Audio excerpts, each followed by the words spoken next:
Nous avons échangé sur les 3 enjeux majeurs auxquels le Maroc, comme la France, sont confrontés, sur lesquels nous entendons travailler ensemble de façon résolue et approfondie.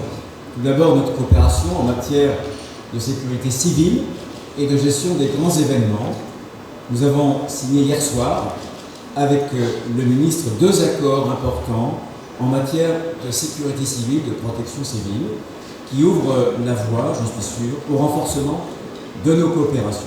J'ai par ailleurs remercié le ministre pour les moyens qu'il a mis à notre disposition de la France, pour contribuer à la sécurisation des Jeux Olympiques et Paralympiques, ce qui était important. Nous sommes prêts, bien évidemment, désormais à partager notre expérience de gestion et de sécurisation des grands événements sportifs, notamment en vue de la Coupe d'Afrique des Nations, qui se déroulera en 2025, et puis en 2030, de la Coupe du Monde de football.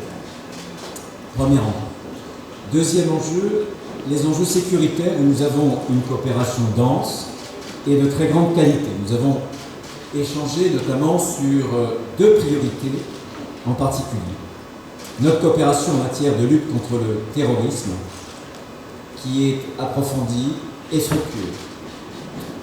La lutte contre le narcotrafic ensuite, qui est au cœur, comme vous le savez peut-être, de mon action en tant que ministre de l'Intérieur en France. Certaines opérations fortes, comme l'arrestation du responsable d'un clan marseillais, et notamment pour ce qui concerne ce cas-là du clan Yoda, en mars dernier, c'était le 9 mars dernier, au Maroc, il s'agissait de M. Félix Bindi, ont illustré toute l'efficacité de la coopération franco-marocaine dans ce domaine.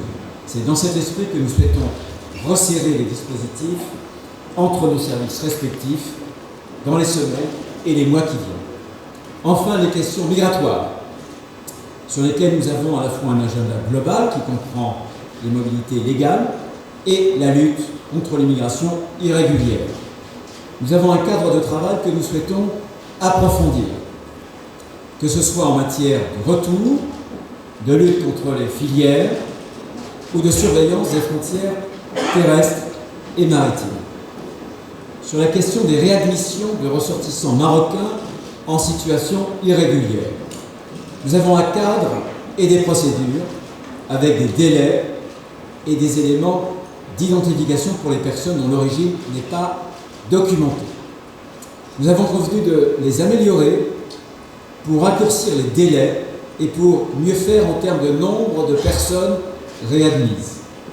Nous avons convenu, avec mon homologue, de suivre directement cette question à notre niveau, avec des points d'étape réguliers.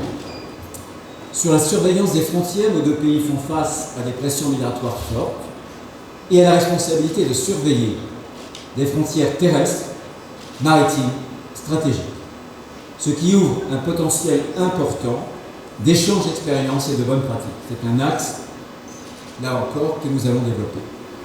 Pour avancer ensemble sur ces enjeux, nous avons posé un cadre de travail, un cadre conjoint, un cadre clair, pour les prochaines semaines et les prochains mois. D'abord, le cadre de rencontres et de travail permanent sur les questions migratoires, et je veux citer le groupe mixte migratoire permanent qu'il nous faut utiliser vraiment pleinement. Ensuite, une feuille de route franco-marocaine pour fixer des objectifs, des méthodes,